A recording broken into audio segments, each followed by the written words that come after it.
If All right. Hmm. can someone just check the second Yes, page and see whether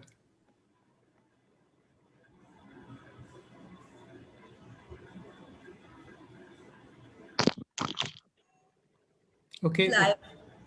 live? Okay, good.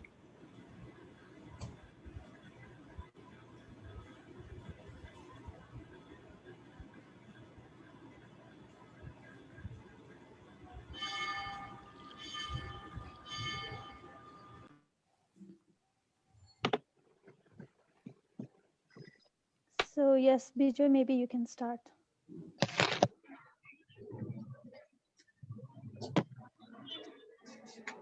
Okay.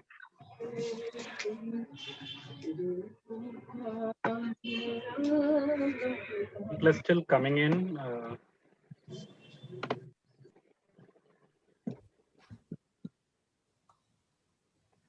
Hi, this is Bijoy Adicharya. I'm a co-group member of the South Asian Christian Youth Network, welcoming everybody who's joined in for today's webinar. Before we get into the business side, let me just give you a brief introduction to what SACYN is. Many of you may be alumni or associated with us, but for the benefit of those who haven't attended a SACYN event, either physically or on a webinar, here's a quick introduction from us. SACYN is a network. It's not an organization. We are a network of Christian youth leaders from across South Asia, which was established in the year 2002. We have members from Bhutan, Bangladesh, India, Myanmar, Nepal, Pakistan, and Sri Lanka. We also have a lot of partner churches and partners who have been associated with us from various other countries and places. The intention of SACYN is to bring together a collective group of young people, Christian young people from across these South Asian countries so that we can learn from shared experiences, learn that despite our differences, despite our diversity, we still have the Christian faith that brings us together. We have also been able to do a lot of other work, which includes other faiths and understanding our presence as Christians in a largely minority sense in majority in countries where we all belong, which are majority countries. What we do apart from these webinars is we normally organize an annual conference. We have done core group meetings, 4 modular leadership trainings. We've had 3 large conferences, and we intend to have another one. 2020-21 was when we were going to have the next big one. Then COVID happened.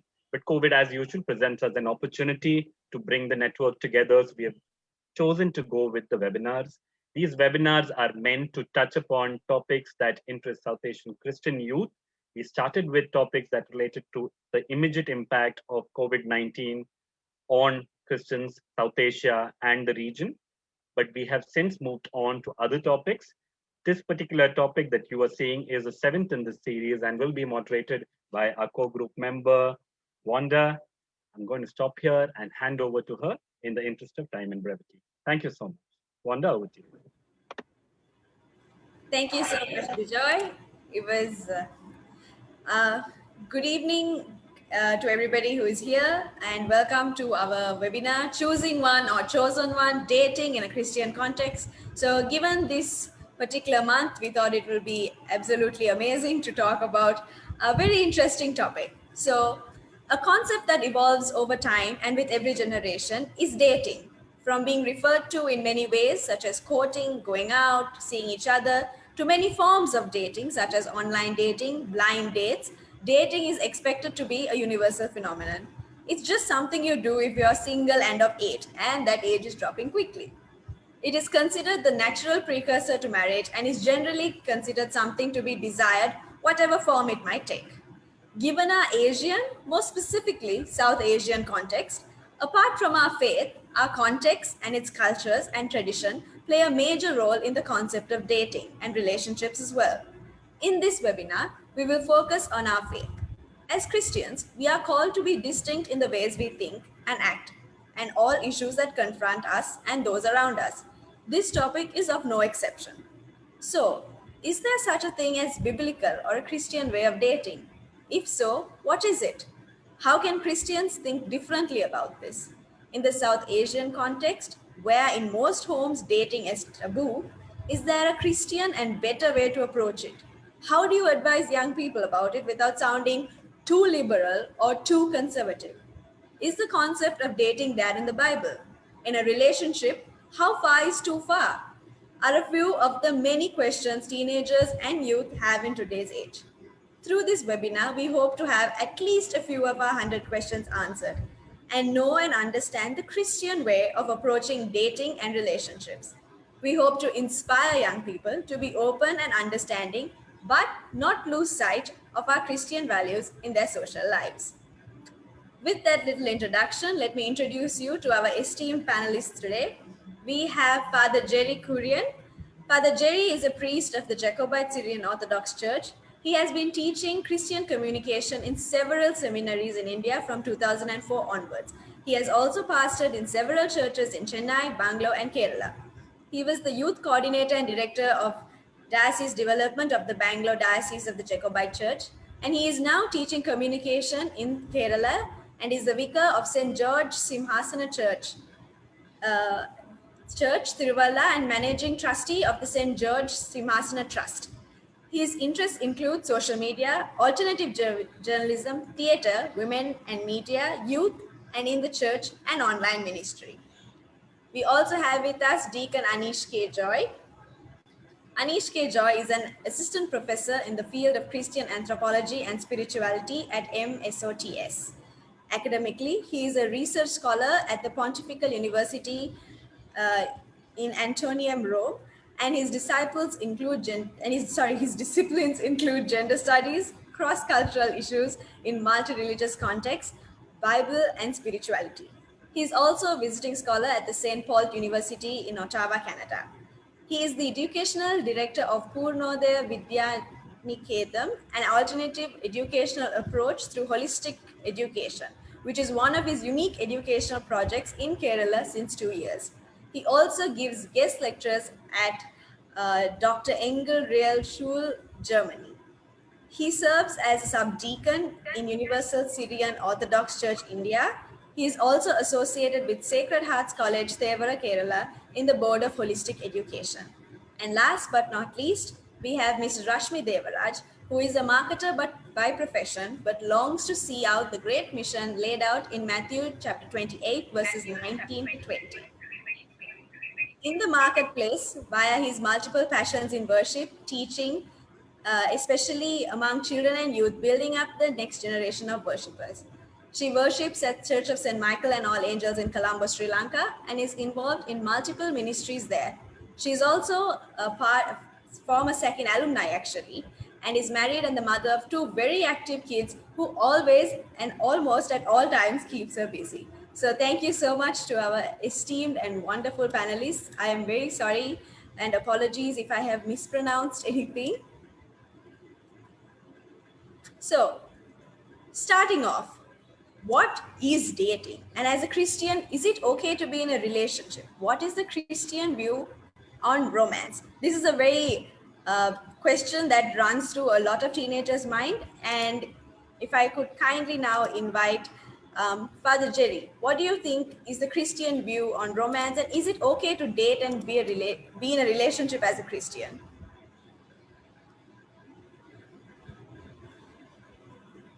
Thank you, Wanda. And I join with my other esteemed panelists in thanking you for this opportunity that you have given us to talk about a very interesting topic in today's world. I think it's very important for us to identify that we belong to a certain religion and also to certain morals which have been given to us by Christ Jesus. And therefore, on the one hand, it would be blasphemous for us to discuss a topic like this. But on the other hand, I would say for a follower of Jesus, this comes naturally.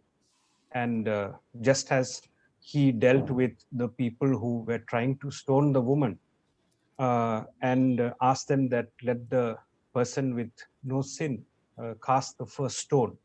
I think this also should awaken us as a church and as the youth who belong to this organization and to various churches to think differently and out of the box, but also to actually stick to the basics. One thing I'd really like to make clear here is that when even the panelists who end up talking for a topic like this, they always say that, okay, this is a topic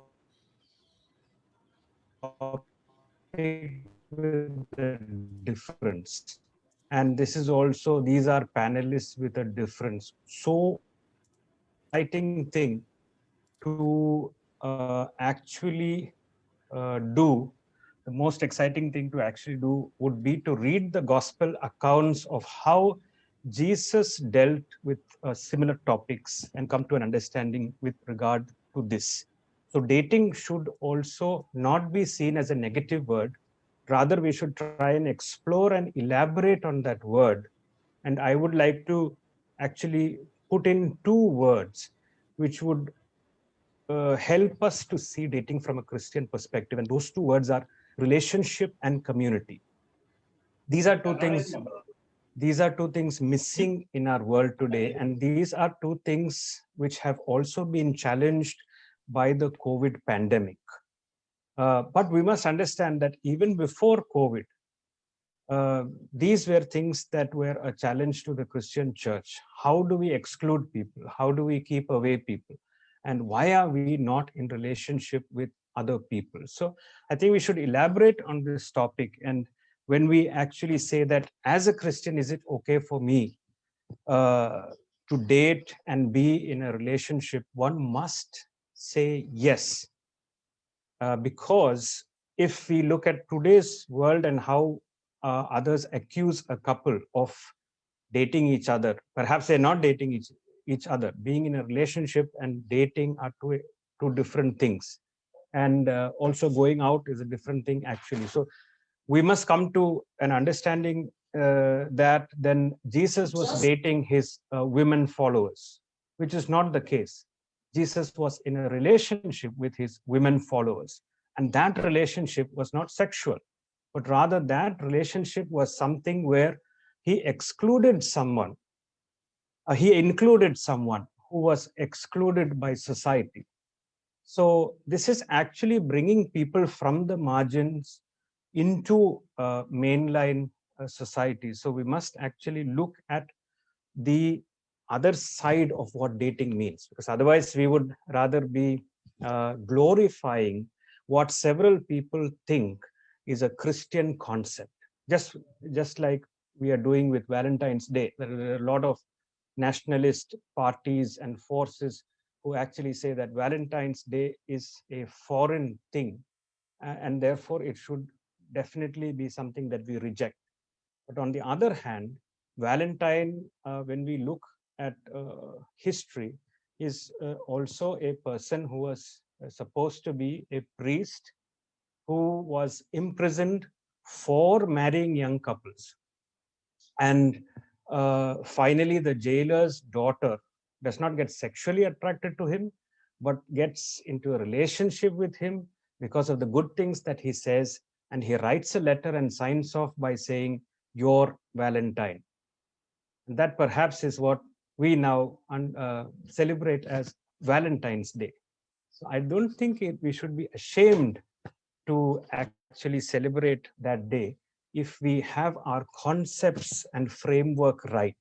So for me, to keep it short, yes, as a Christian, it is okay to date, because as a Christian, it is our responsibility to be in relationship with others. Thank you so much for that, Father Jerry. Mr. Anish and Rashmi, would you like to kindly add as well? Well, I would like to think this slightly from a cultural point of view. If we try to reread Luke chapter 11 and 12, which of you, Father, if your son asks for a fish, will you give him a snake instead? or if he asked for an egg, will give him a scorpion. If you ask this question to a person from Northeast, or from China, or from far east of the world, actually they love snake sometimes more than fish. So it's about how you deal with the, what do you say, the culture, the dating. Sometimes the Western people try to interpret it in a different way. Sometimes Indian culture interpreted in another way. Sometimes European culture interpreted in much different way. So it's about how you perceive, how we perceive dating is. We can rephrase the meaning, redefine it. And respecting the words of Reverend Father Jerry, I would say it's not mostly about physical relationship. It's about emotional relationship, which I love to comment or define, give priority for the emotional relationship. Could be a friendship, but don't call it a dating. Call it a relationship. So in some cultures, you could say dating. Some cultures, you could say relationship. Some cultures, it might be a very deep, bonded friendship. Thank you.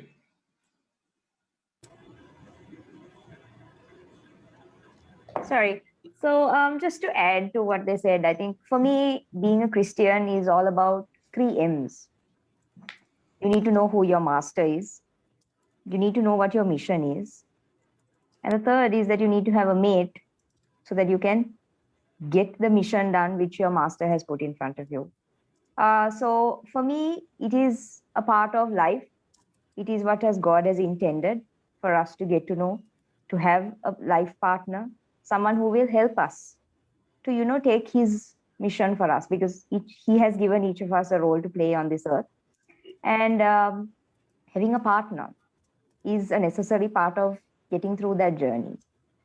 And to simply answer the question, dating is important because that's a way that we get to know people.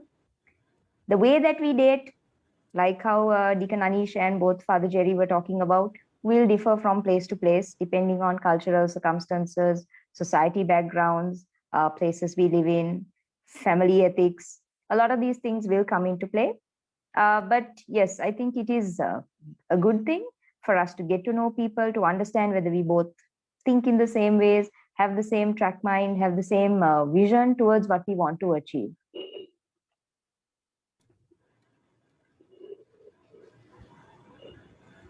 Thank you for that very interesting perspective from all our esteemed panelists.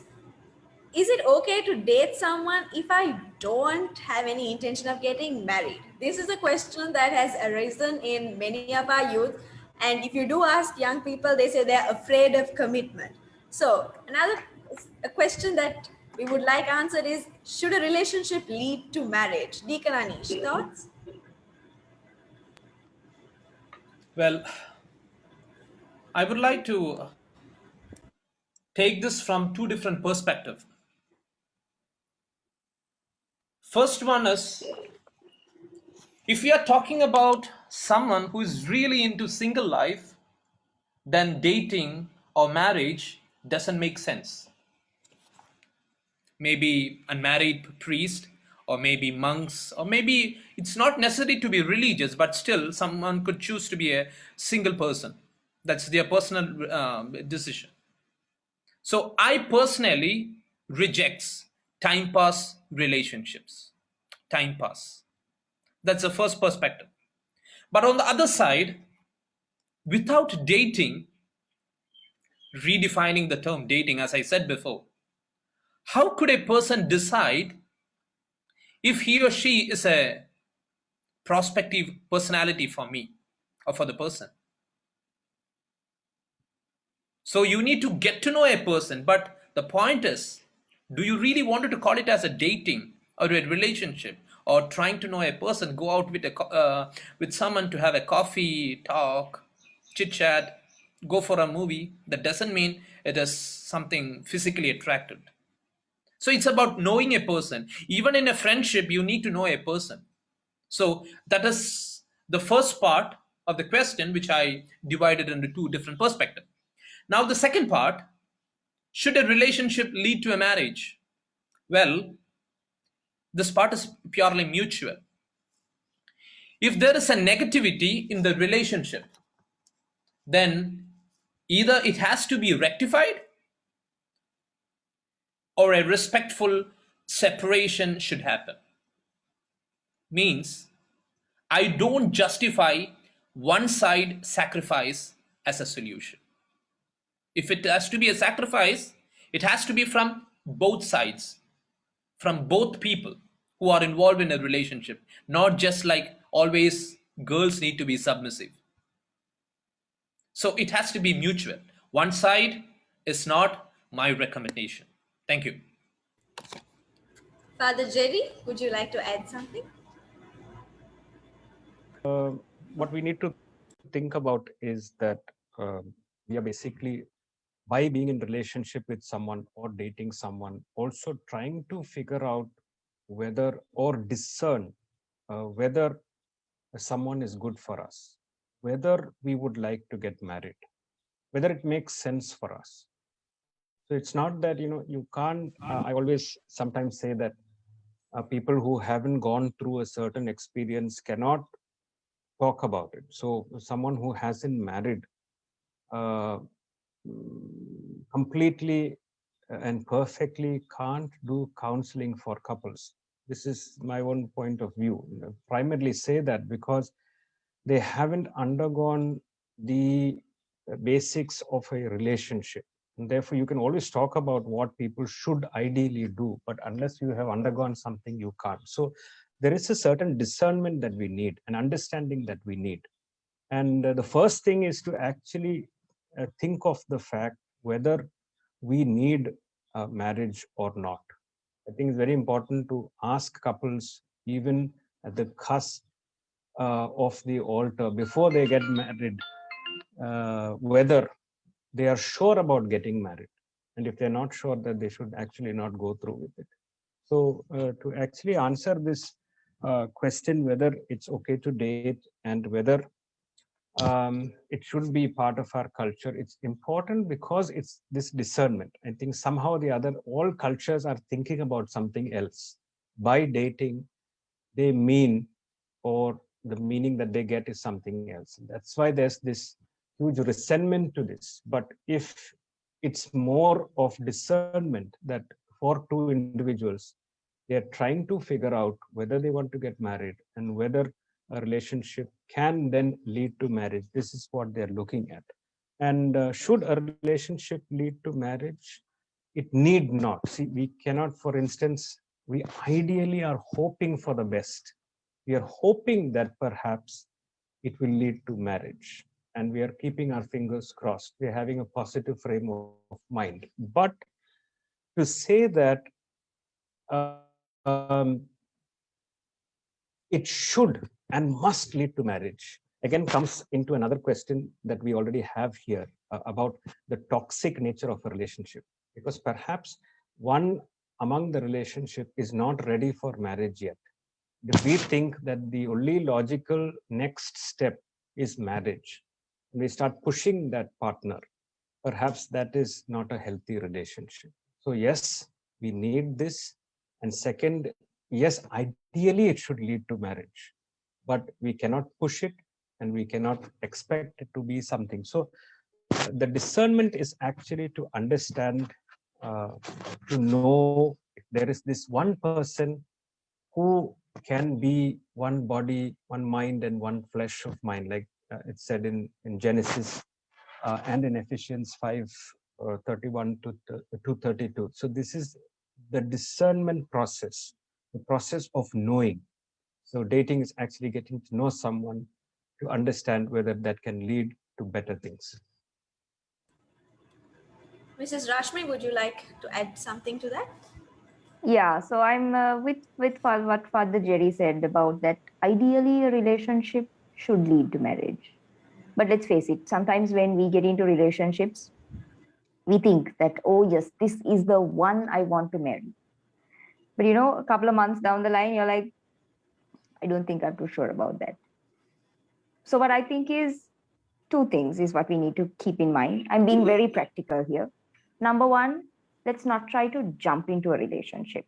Just because you see someone and you think, some sparks fly, doesn't mean that the next step is to become girlfriend, boyfriend. Take time, get to know them, right? Because that will help you to avoid getting into a relationship and then realizing that it's not going the way you want it to go. As in, you don't see yourself marrying this person. So that's one. The second is if you've already gone through that path, right?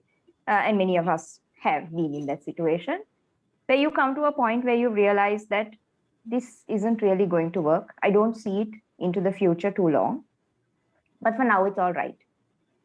That's when I think you need to take a step and say to yourself that if you know that it's not going anywhere, then I think it's best that we end it. So, is it okay to date someone that you don't want to marry? If you know for sure that you don't see a future with that person, then I don't think it is okay. So, the answer would be to see, because you are supposed to have that mate to help you with your mission. And your mission is long term. It's not a mission for one day, it's not a mission for 2 weeks, it's not a mission for a month. But if you don't see your mate helping you in that mission throughout that period, then it might be time to opt out. Yeah. Thank you. See, like most things, dating doesn't come with a rule book.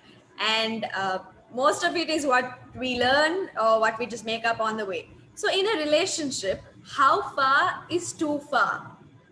How would you know if this is something you should be doing, you should not be doing? And especially since we start dating when we are teenagers, how do we know this is the limit, this is the boundary line? Deacon Anish?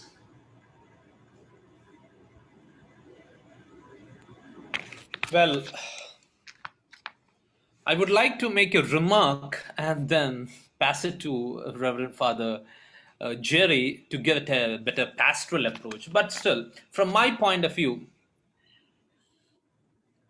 when we learn a language, there are a lot of irregular verbs, and mostly it's the difficult part in any language to study irregular verbs and their conjugations.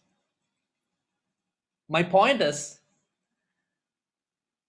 if you take the statistics of dating and love marriages, majority of the marriages are successful.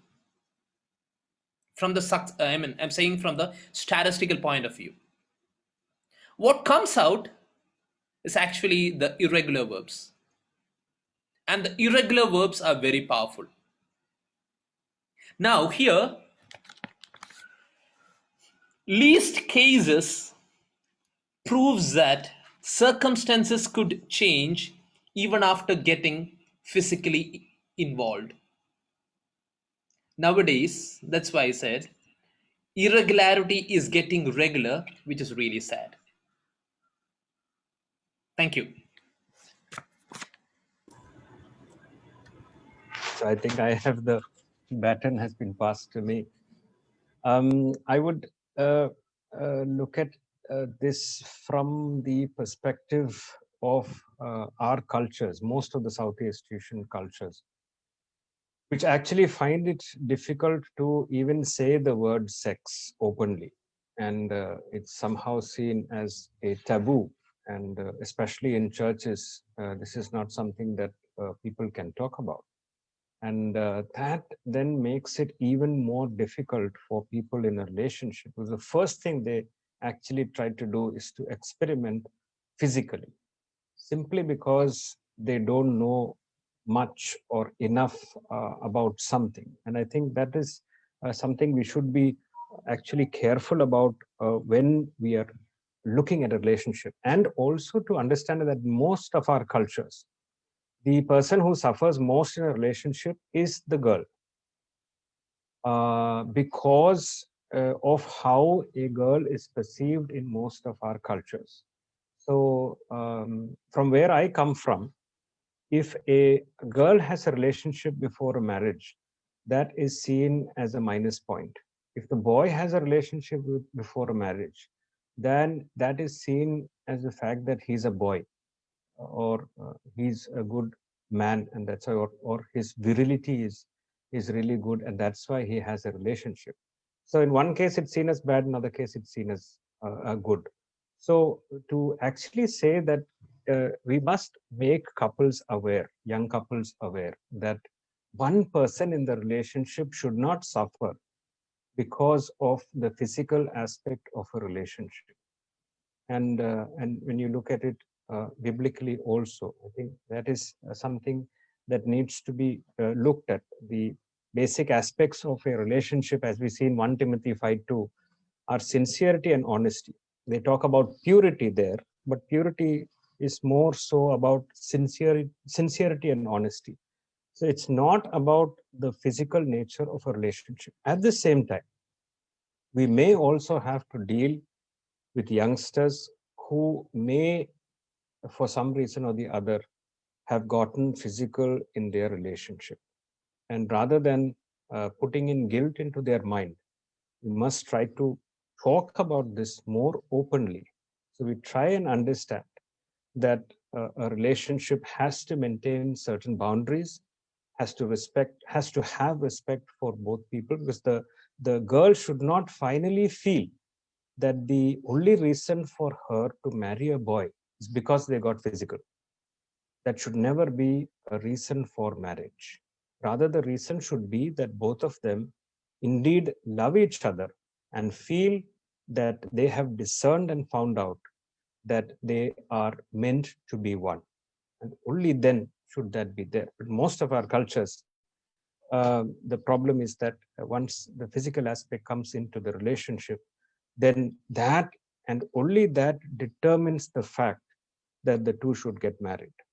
Because of this, we should really question the aspect of how far we can go and whether the physical aspect really needs to be talked about much more to make the youth understand that this is something that they should handle very carefully. Thank you, Father Jerry, for that. Mrs. Rashmi, would you have anything that you would like to share with us? Yes, so just a couple of things to add more from a practical point of view. So the physical nature of a relationship shouldn't be the biggest pull. If you are attracted to someone only physically, then there is something that you need to really rethink on that relationship. Because physical nature is not the only thing. Today, unfortunately, the world that we live in has glorified sex to a certain extent, and it also makes it feel like having sex with someone means that you've got as ultimately close as you can possibly get. This is true only when there is also a strong intimacy through mental, emotional, spiritual, all of that needs to come together for that chemistry to work. Just because you have sex with someone doesn't make you close to them or doesn't make you have a close relationship with them. Which is why I think sometimes we have pressure, especially from the boys, to say that, you love me, why can't you do this? Why can't you do that? Why can't you send a picture? Do this. Those are the type of things that we hear. But I think that's where we need to be careful, because that's not what it is. Love isn't measured by some physical activity that you see or want to do. Sex before marriage ideally should be avoided because sex is special. And don't you want to keep the best of what you have for that person who ultimately deserves it? But there may be, like Father Jerry said, situations where youngsters have got caught in this trap, and gone down that path. But don't feel bad about it. It's something that's happened. Get up, shake the dust off, and walk. But realize that it's not something that you need to continuously be involved in. It's not a trap that you need to fall into. If you are a girl, don't be intimidated by the fact that just because your boyfriend is asking you, and as a validation of love, the physical aspect doesn't need to come in. There's a lot more to a relationship than just sex. Thank you for that. And stemming from something that Father Jerry and Deacon Anish also mentioned, given the South Asian context, we live in very diverse cultures and communities. We have people in our countries of many traditions, many cultures, and different faiths. So let me start asking Father Jerry first your opinion on this particular question that is a constant problem in many relationships. Is it okay to date somebody who is not Christian?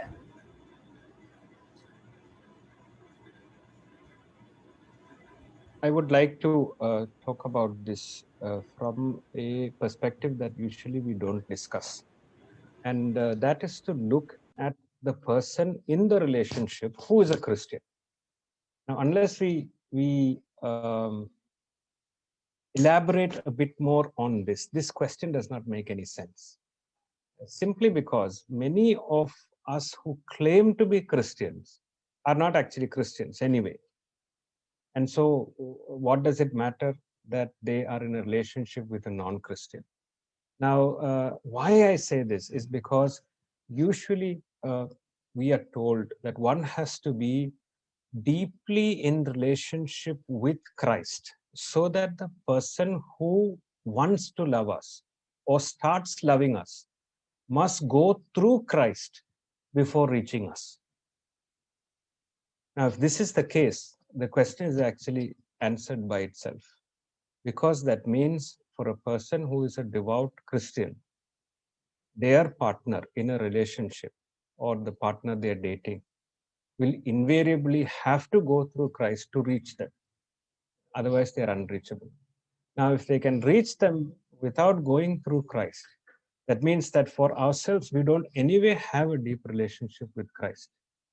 And so, what are we actually defending? Or what are we seeing as something sacred?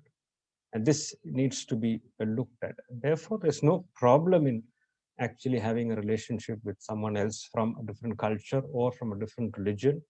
But we need to also be clear with how we work out things after marriage. Which religion are we going to be a part of? So certain Christians will be very clear and say, no, it's a strict no, because it's not going to work out. I would say that we should give it a chance, but we should give it a chance if we or you are clear about your own faith. And if you're clear about your own faith, there's no problem who you're in a relationship with, because as I said before, to reach you, they have to go through Christ. And without that, they won't reach you. And this is somehow, it solves the problem also to actually think about, is this something which we should completely keep away from? No, you don't need to keep away, because you can be attracted to someone and you feel that this someone is the one who God has shown to you. You can definitely go ahead with it. But at the same time, they need to know the depth of your relationship with Christ, which means they will accept that and then start loving you. This is Rashmi and Deacon Anish. What do you think? Is it okay? Ms. Rashmi, would you like to? Yeah, okay. So from my point of view, I am in alignment with what Father Jerry is also saying, that it's all right. So I'm just going to go back to what I said at the beginning about the 3 M's. You've got your master, you've got your mission, and then you have your mate. If your mate is someone who is willing to let you be the way you want with your master, serve the master that you want, take your mission, which you feel is what the master has given to you, then I don't think it should be a barrier or something that stops you. Sometimes I have seen relationships where there are two Christians, but for some reason, one partner can't do what he feels is his mission, or his or her mission for that matter, because of the other partner. So just because you are two Christians doesn't mean that you've ticked all the boxes and your relationship is going to be perfect. So I think the flip side of that is also that you can be with a non-Christian, provided you are allowed to be yourself. A relationship always needs to give you the space to be who you are, to worship the way you want to. So that is what I think should be the guideline, rather than ticking boxes on faith and factors like that.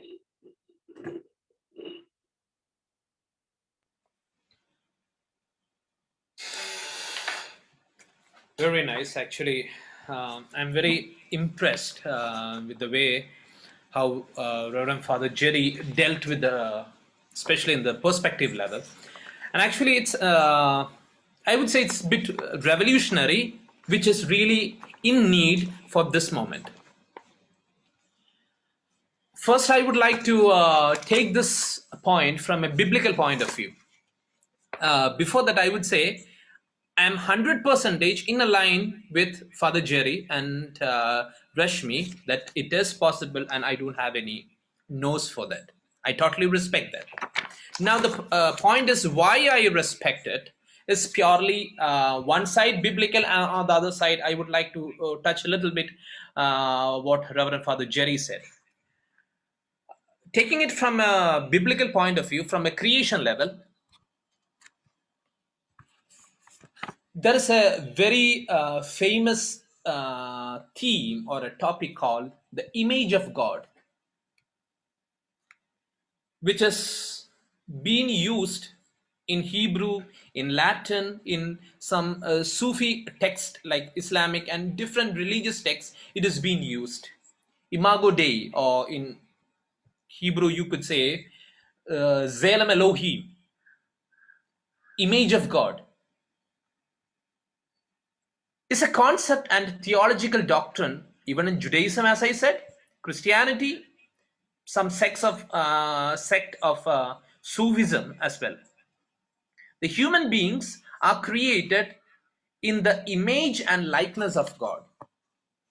It says in Wisdom of Solomon, chapter 2, 23. And also it confers with the creation story, where Genesis chapter 1, verse 26 to 28. Both connecting to the fact that human being as likeness and image, and also by having dominion over all flesh. Why I said this? Because God created, in whichever religion it can be, in his own image.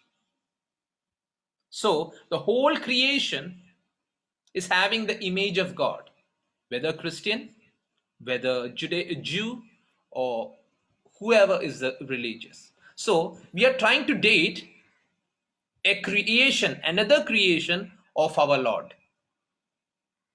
That is one fact. Again, supportive in the New Testament, Galatians chapter 3, verse 28, in which Paul says, there is neither Jew nor Greek, slave nor free, male nor female, for you all are one in Christ Jesus. This is particularly, we actually use this discussions for gender issues and all these things, but this could also be an interpretation. When the Bible says about Jew or Greek, it's two different cultures, two different religious point of view. Everyone is one in the name of Christ. So it's not the matter who you date or which religion is he or she. It's about the personality, your likeness. Now, I'm taking 1 more minute extra. I'm sorry. I would like to respect the point of Father Jerry related with are we really practicing our own religion. Recently, one of my students just asked me about, in between the lectures, about love jihad and all these things. It's a very sensitive topic. And he was very confident in his question, and I totally respect him for that. I said, I am not in a position to say that is the dominion of one religion to another. Rather, the point is about what Father Jerry said. Are you really confident? Are you really sure what you practice is 100% Christianity? Or are you trying to know Christ in your daily life? Sitz im Leben. This point need to be very much clear for everyone. If I am confident in my religion and if I am happy in my religion, then I will not never ever jump to another religion. That doesn't mean I wanted to say one is good and bad. It's about, I have a lot of friends who respectfully live after having a interreligious marriage, respecting one's own religious belief. They are living happily. So it is possible. We are trying to convince the society. I know a lot of, not lot, at least 3 of my close friends, they got married to another religion. Neither of them converted. They are still living in one's own religion. So it is possible. As I said, irregularities. We need to know what my religion is. And if I am living 100% as per my religion with confidence, then you will be still in one's own religion. And still, you can love the other creation, which is also having the image of God. Thank you. Thank you so much for that, Deacon Anish, and thank you for the different perspectives that is offered. Just a quick reminder to everybody on the call, if you do have any questions, please feel free to drop it in the chat box. Or if you would like to remain anonymous and for people not to know, you can DM the team personally and as a private message the team, and we will surely try and accommodate all your questions. Another thing I noticed is we do have a lot of young people on this call. So I know a question that is definitely buzzing in most of our minds is, what do we look for? Like, what is one key thing or a particular aspect that we should look for in a person before dating? Rashmi, what do you think? So for me, I'll try and keep this short. It's a huge question. But let's all try and add and see what we can come up with. One thing that I've learned from personal experience as well is you need to look for someone who complements you rather than completes you, right? Two different words, complement and complete. You need to be complete in yourself, which is why you hear a lot of the world telling you, you need to be mature before you get into a relationship. The maturity is just to know that you love yourself and you are complete in yourself. You can't look for someone else to give you that sense of completion. So when you're getting into a relationship, number one, you need to be at 100% with yourself. And anything that someone else is giving you is only going to be bonus, is going to be added on top of that, which complements certain things. So certain qualities of yours, your partner should be able to bring out more. So that's one thing. Look for someone who complements you rather than completes you. And the second is to try and observe people or your intended partner in natural settings as much as possible. Because a lot of things that you can learn about another person is how they relate to people, other people, not you. Other people, how they treat poorer people, how they treat society, how they treat animals, how they act with nature. Because all of these things that you are things that you would have values on. And crossing those might be what would cause discomfort or discourse later onwards. So try and observe. I know it's very difficult because we live in such a digital world today that most of the dating is done via this device, right? But do try and see as much as possible whether you can observe them in a group of people, how they behave, how they do things, because this will help you to understand certain characteristics, mannerisms, which may be different when both of you are alone together. So those are two things. And of course, someone who falls in line with what your ideals in life are. Yeah, I will leave it at that without getting too much, because I'm sure the other two also have a lot to add to that. Yes. Yes. Father Jerry, would you like to share what you think is important to look for? We should look at letter to the Hebrews 12, 1 to 2. Basically, it just talks about the race. And one of the most important things as a couple in a race is to run alongside each other than to have one in front and one behind. Sometimes we just say that, okay, it's okay because the wife can follow the husband or the husband can follow the wife. But I think it's very important that both actually run alongside, sharing the gifts that they have received from God, but also saying that each and every gift is very important and equally valuable. One is not better than the other. So if one chooses to work outside, the other has chosen to work inside. So which means both are valuable. It's not that only if you get a salary that your work is valuable. Everything that you do in a relationship, in a marriage is for that matter valuable. And this should be one of the things that we look for. The second thing is to revisit the very important message that the church gives to all couples, which is the relationship between Christ and Christ's church. If you go to any church, the Christ we look at is the Christ on the wall and the Christ nailed to the cross. And yet Christ continues to inspire us. Why? Because of the sacrifice and love that he embodies. And once we have a partner like that, it does not matter to us whether he or she is beautiful or not, has long hair or not, has the slimmest figure or not, has good biceps or not, has the best car, house or not. Nothing matters anymore, because we feel a great sense of peace inside when we look at them, because they embody something to us. And perhaps the greatest embodiment that they can have is what Christ embodies to us. And therefore, in all our churches, we do not have a passive Christ on the wall. We have an active, engaging Christ on the wall. And that's our faith. And these are two things that I could think of. Thank you so much for that, Father Jerry. Deacon Anish, what do you think? What?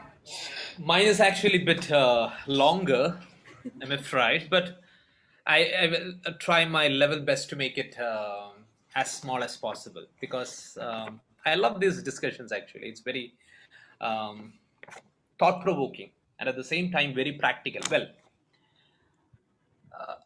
I'm trying to say an example, a daily life example. I believe everyone, at least majority, might have seen a flower nursery or a flower garden, or maybe have been to some expos or exhibitions. After seeing some beautiful flowers, we would definitely think, let me buy this and let me try to plant it in my space. In the nursery, in the exhibition, it was nurtured, taken care very well. Now we are replanting from that ecosystem, from that space to our space, my own space. The first day, second day, first week, first month, daily looking at the flower plant, taking care. Are you really taking care of that plant the initial way till the 10th year or till the 15th year? No. The answer is definitely no in many cases. So, and we expect that flower to be as beautiful as it was in the garden, same as in my space. This is because we judge too much, we expect too much, but we are not ready to nurture it, but we are not ready to support it. This is what happens when we are looking for dating or in a relationship. We are trying to replant it from its own ecosystem, from that person's ecosystem to another ecosystem that suits only mine. and you expect the plant to grow without my nurturing. But on the other side, in the nursery, it was well taken care, morning, afternoon, evening, watered with fertilizers or bios or anything. So much input was there, so much effort was there. Are we giving the same effort?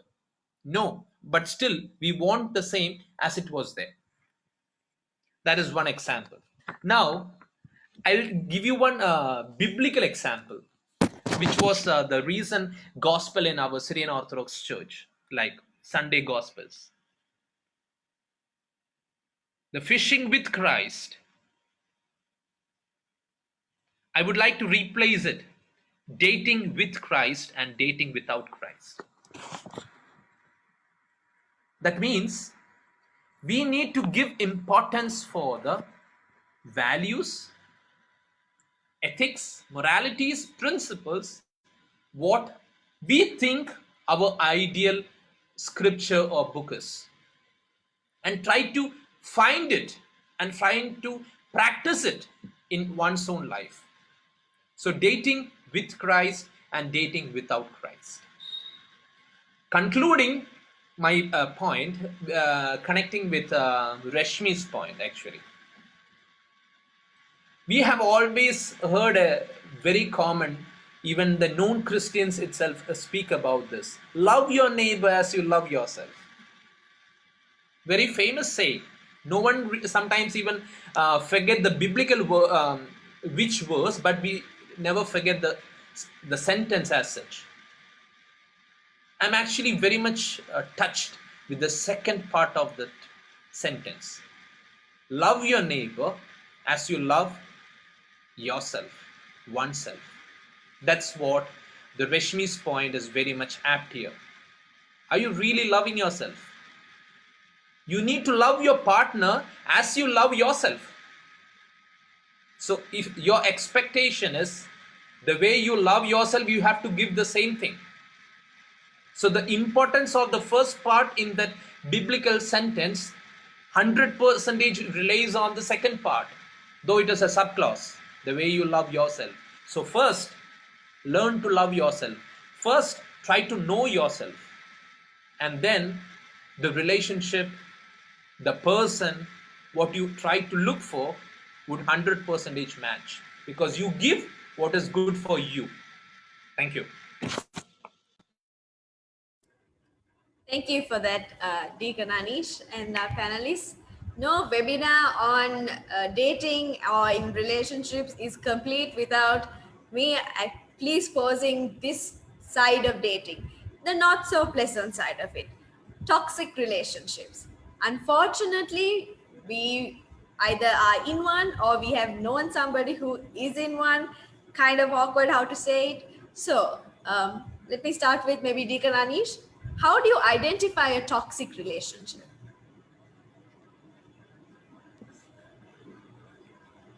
Well, if anyone thinks, I'm trying to make it as short because I'm taking too much time, sorry. If anyone thinks that the submissive nature of one person alone can bring success in any relationship, then it is the beginning of a toxic relationship.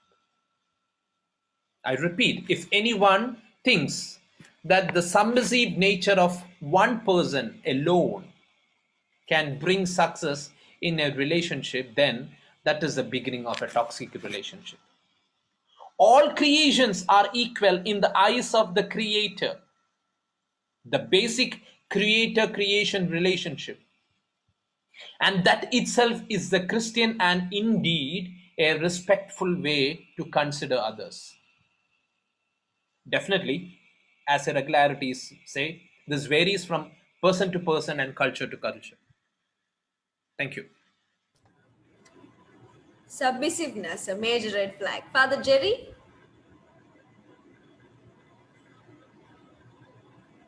Father, your microphone is on mute. A toxic relationship, simply put, is something which simply prevents you from breathing. We all know the slogan for the movement, which became very famous, saying, "I can't breathe." And toxicity is something like that. When you feel that a part of you is not functioning. So just as you felt that you lost your breath when you saw someone and you felt that that's the person for you, you lose your breath again, but you're losing your breath for a different reason. In the first, in the second case, you're actually losing your breath because someone is choking you to death. And that actually is the biggest thing that we have to actually think about. Am I still audible? Yes, you are. Well, I'm still audible. Okay, so that's one of the things that we have to actually think about. That toxic relationship will let us know almost immediately that things have changed. That the very essence of love, there is a difference between sacrificing for love and sacrificing beyond any means. Sacrificing for love is essential, just like Christ sacrificed for the church. But going beyond any means is not. So if there is abuse in a relationship, be it physical, be it emotional, be it even spiritual sometimes. Someone can spiritually abuse you by actually making you believe in something which is against the core of your belief. So various kinds of abuse can actually bring in that. So for us, it's very important. Now we live in a world where we don't get to control the toxic nature of the air, because it does not matter. You cannot go and dictate terms to industries, to the corporate world, to governments. You cannot. You just breathe. And the only thing you can say is, "I can't breathe." But you can't change anything. But in a relationship, it's very essential that you must know that you must change what you can change. So a woman cannot change the nature of men, but she can change the fact that she does not choose to be in a relationship which is abusive. So these are two different things, because in the first case, you're actually taking upon yourself a battle which centuries of women could not win. But in the second case, you are thinking about yourself and you're finally saying, "I am in love with a person, but I cannot take this abuse anymore, because with this, it's almost like ending my own life." So being in a toxic relationship is not something that's essential, that is desirable, and we need to talk to our partner if we ever feel that there is a certain element of toxicity in a relationship, and we need to change things. And I must say that the church do with this toxic nature of relationships. Because the church usually will always tell women, just suffer whatever is happening, because it's only for the time being, and because or the relationship.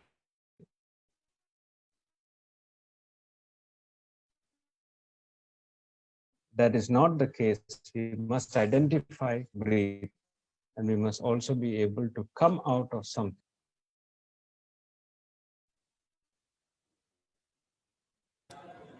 I hope you could hear me. Yes.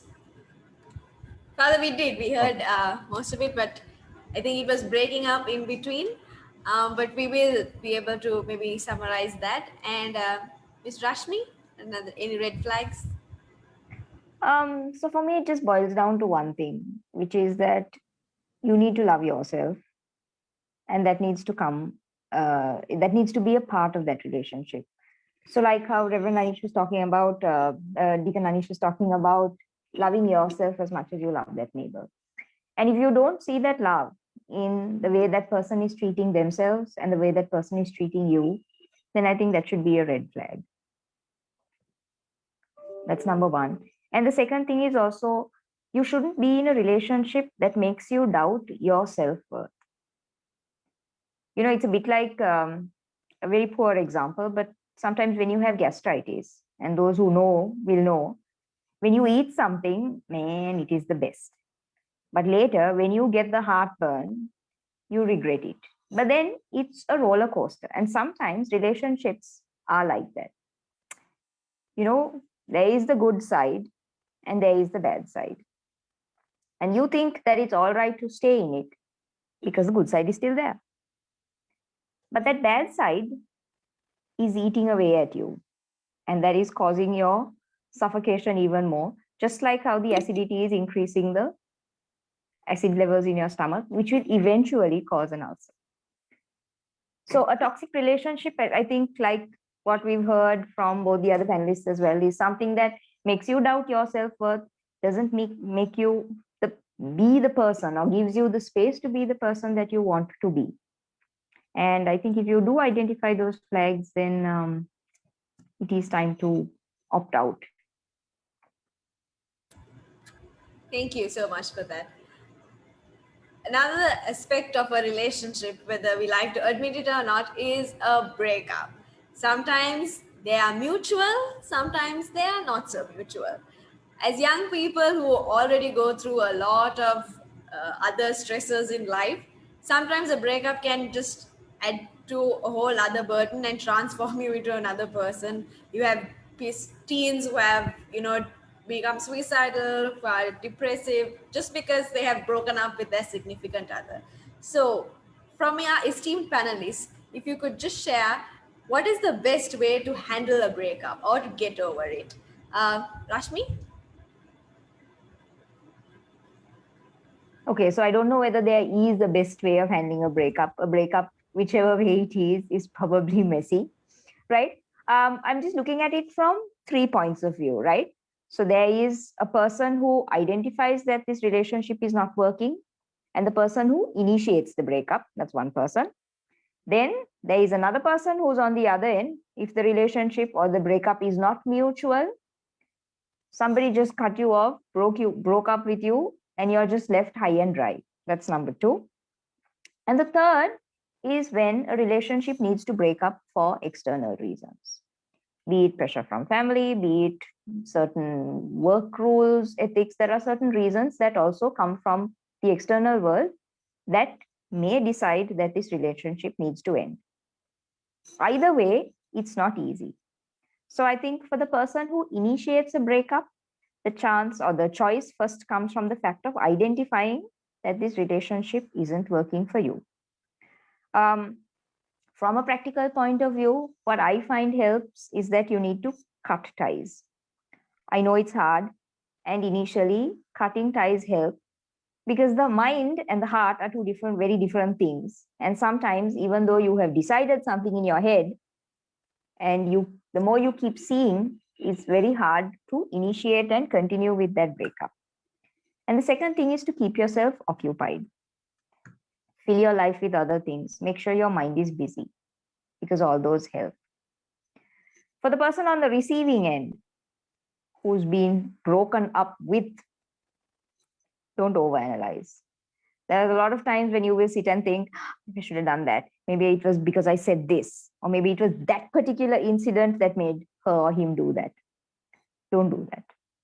It's very difficult for us to identify and pinpoint one particular thing that has initiated or caused this breakup. There may be not. But end of the day, the decision has been taken. And I think the point is that we need to somehow let it go. The third is when external pressures cause you to have a breakup. Here again, if the decision has been made, my advice would be don't get into a relationship that is secret, because this comes with its own pressures. You do not understand the person the way you are meant to, because you all are both living in a world that is not really true. This whole secret spy kind of relationship, because that's not how you will end up living in the world, and that's not going to be something that's permanent. So end of the day, what is I would like to sort of sum up with is that don't put yourself down. Relationships end for various reasons, right? Nothing is because of a fault of your own. It may be due to a personality trait of yours, which doesn't really align with what that person has in mind. And that is no reason to say that it makes you a lesser person. Don't feel like it's the end of the world. We've all been there and we've come out. It's not. You will get out, and there will always be a way out.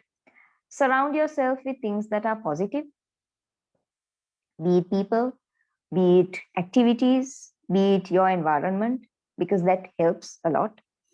And remember that the best person who can help you get out of the mud hole that you think you're in is yourself. And a lot of it starts here. So a lot of it depends on your thinking. So it's a conscious effort that you need to make to sort of get over it. It won't be easy. It will take time. But like with anything, take baby steps. Start somewhere, and trust me, you will make it out. Yeah. Father Jerry, would you like to say? Yes, see, breakups primarily come out of misunderstandings, and with age, sometimes you suddenly feel that you shouldn't have broken up with someone, or you shouldn't have had a breakup. That's there. It'll come. So this is going to change in our mind with age and with experience and all of those things. But I think it's very important to know that we should know how to go ahead, how to move on with life, how to know that it's not the end of the world, how to also get interested in other things so that these thoughts don't come back at us. So the basic thing is to know that God has definitely someone in mind for us. At the same time, don't bring yourself to a level to say that I will do whatever it takes to get back into a relationship, even if you feel it's not worth it. That's what happens in most of the relationship, which is really sad. I think you should do things on your terms, and no one should be able to hurt you. There are people who just continue to help hurt others and continue to control others.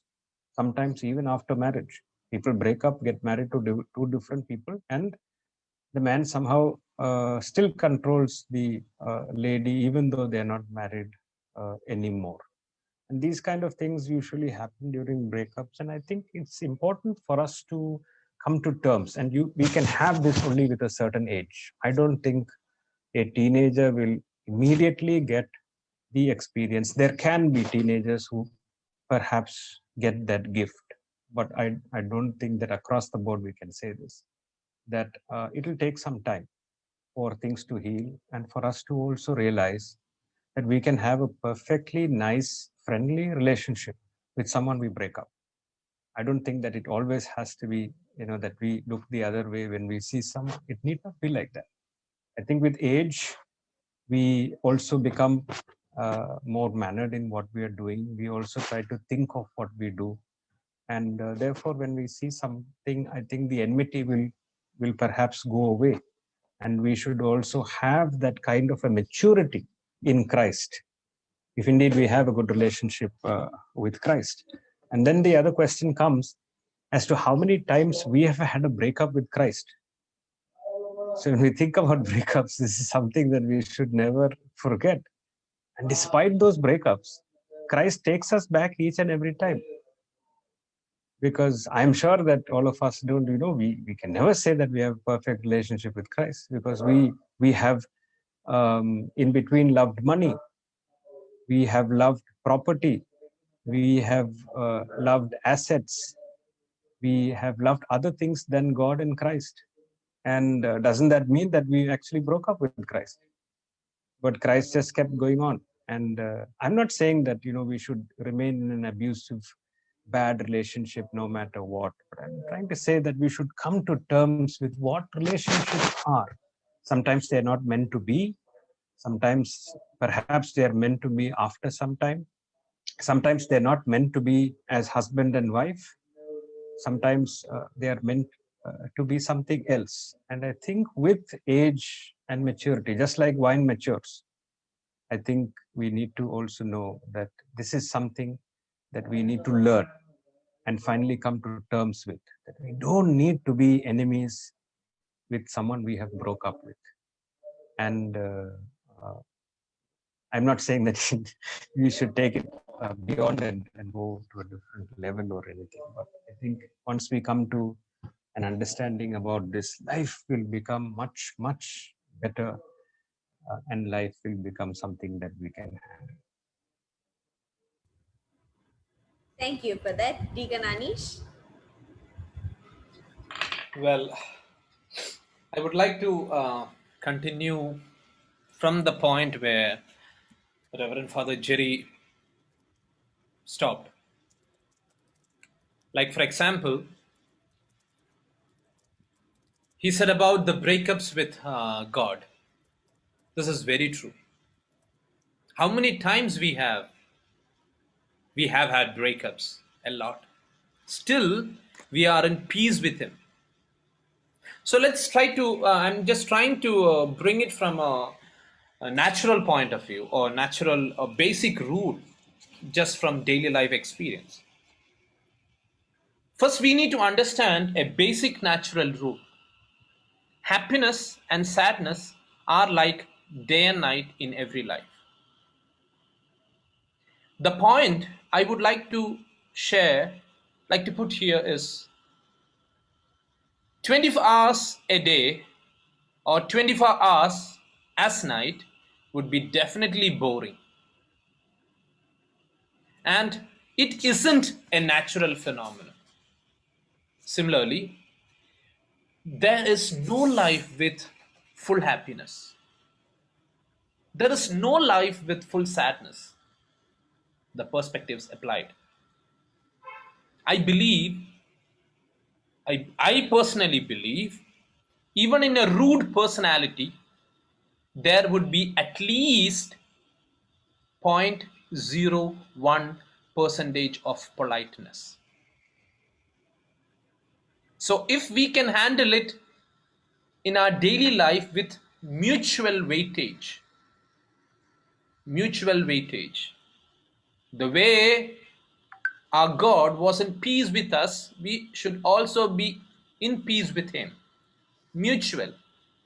The way I am in peace with my partner, the partner should also be in peace with me.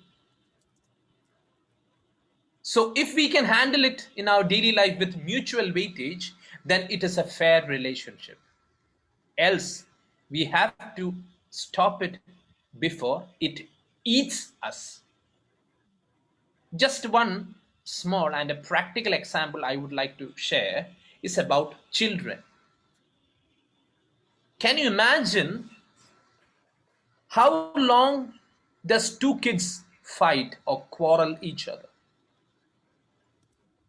The time span is very minute, and that is why it is quoted in Matthew 18:3. Truly I tell you, unless you change and become like a little children, you will never enter the kingdom of heaven. My point is, we should have the children's mindset.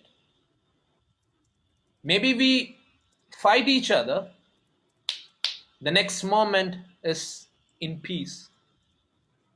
Both should have a kind of positive aspect towards this. The way we handle our daily lives, ups and downs, should be a confidence building in overcoming the breakups as well. The way we handle our ups and downs in our daily life should be a basement and should be a confidence building in overcoming our breakups. Thank you.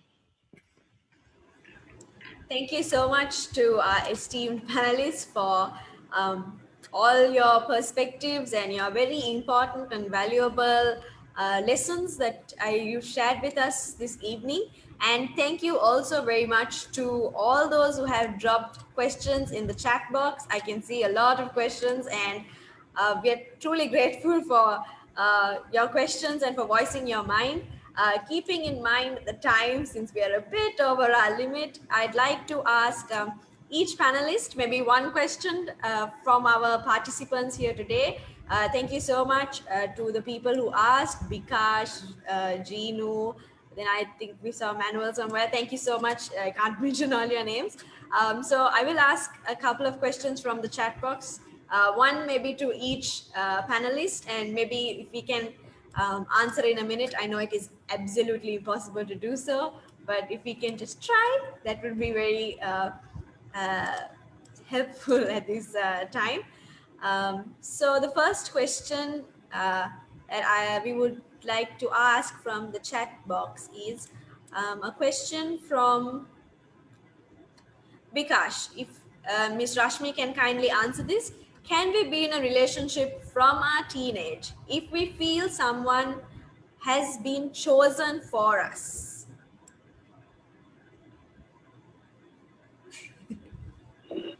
Wow. Okay. Threw me in the deep end there. Right. So I'm just going to reiterate a couple of things that we've already discussed. I think one is to know whether you're clear on what your mission in life is, right? And whether this partner of yours is going to help you to further in that mission.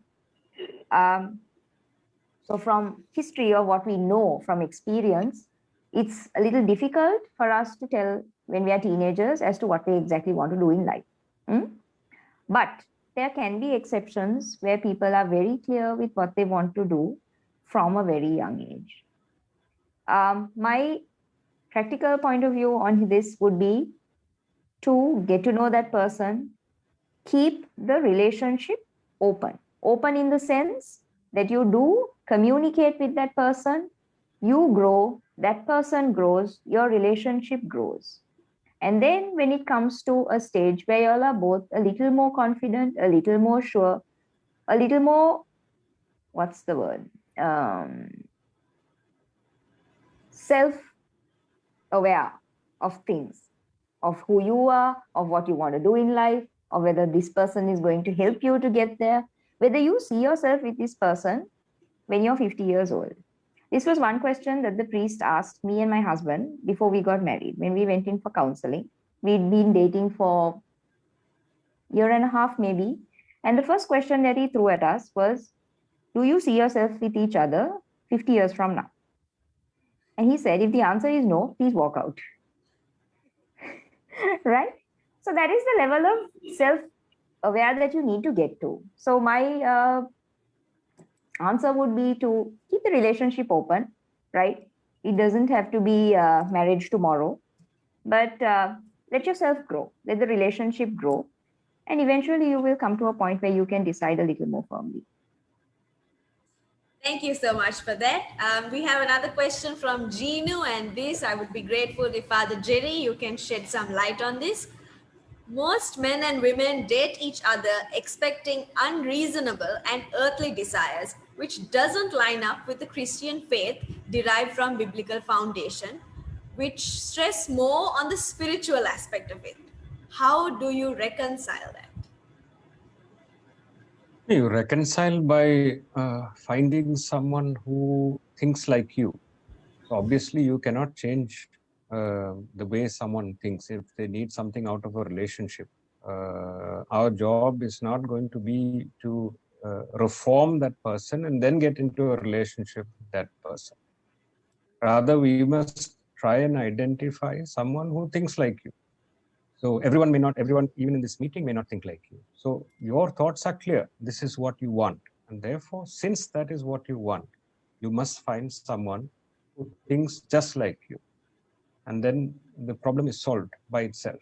So it's because everyone reads something different from the Bible. The values that are read out from the Bible need not always match. And therefore, you need to find someone. And this is what also is called matchmaking.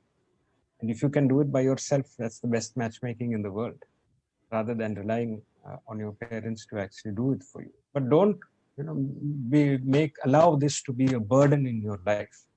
If we pray about it and if we submit this in prayer to God, God will show you the person who God thinks is best for you. But you must not be impatient. You must not push it. You must not think that you have the solutions for it. Rather, we must be able to basically give this and submit this to the Lord, for the Lord to do what the Lord knows best. And the Lord knows best, what the Lord knows best is matchmaking. That's what Lord did with Adam and Eve. And I am sure that you will also find someone who thinks just like you think, and things will be all good and well with you. Thank you so very much. To Deacon Anish, bit of a tough one, but I think you can bet this one on. How can you confirm that someone is chosen for us as a life partner? How can one be 100% sure we have chosen the correct partner for ourselves? Practically saying, it is impossible to say that. No one can say that tomorrow is mine, or no one could ever say that the next second is mine. If you can't even say the next second about yourself is mine, how would you expect to predict about someone else?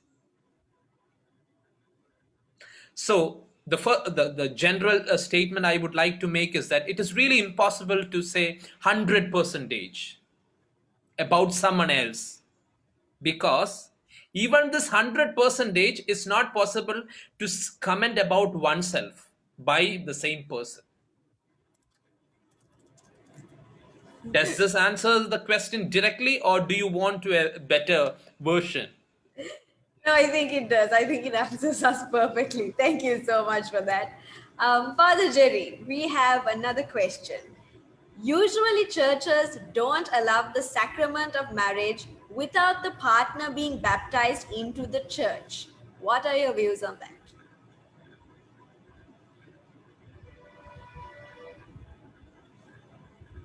Yeah, this is something that churches need to relook on. Even a day before yesterday, I had to baptize a girl who was a Hindu, primarily because she wanted to get married to a member in my church. So the only reason for her willingness for baptism was basically this, even though she might say that no, it's not that, but that's one of the primary reasons. So I think churches need to come to an understanding, and in some churches in India we have that we allow the couple to remain as they are and do a blessing for them, but not all churches are doing that. Especially my church does not do that. So it's something that we need to look at, something that we need to also think about, especially in relation to the changing climate in several countries. And the churches cannot suddenly defend and say that what we are doing is right and correct, because I think we are also in certain sense on the wrong side here. And it's a very valid question. We need to deal with that. We also need to know that there are several couples who don't think about marriage, perhaps because of this. They know that it's so difficult, and it's so difficult to actually perhaps go through this barrier, that they then prefer to just stop the relationship. And I think the church, instead of bringing couples together, has also been responsible in actually pulling apart couples, and that's a very sad thing. And I think it's a very, very valid question, and a question for all denominational churches to think about, discuss, and perhaps decide on. Thank you so much for that. The time is now 7:29. We've strayed a bit ahead. But in closing, I would like to thank our esteemed panelists, Father Jerry, Rashmi Devaraj, and Deacon Anish. Thank you so much for your time, for your thoughts and input. And thank you most importantly for all your different perspectives on our million questions. Thank you to all our participants and the team for this wonderful webinar. And with that, wishing you all a very good night and a blessed February. Happy Valentine's Day in advance. And thank you so much, Wanda, for coming in and doing this. Thank you to Father Jerry, Anish Shamachan, and Rashmi Very, very nice that you were able to speak, and the way you all spoke definitely was appealing to a lot of people who had questions. And this is not an easy topic, so thank you for agreeing to do it and speaking so freely. Just before everybody leaves, I just want to share a quick poll. Steve, can you all see the poll? Yeah. Yeah. So if you could just, it'll just take a minute. If you can just hit the poll, and after that, we'll stop the recording and live feed on Facebook in a minute. And after that, if any of you all want to hang around and have a quick chat with the rest of the alumni, feel free. But beyond that, thank you so much for coming in today and attending the webinar. And for all those who are watching live on FB, thank you so much.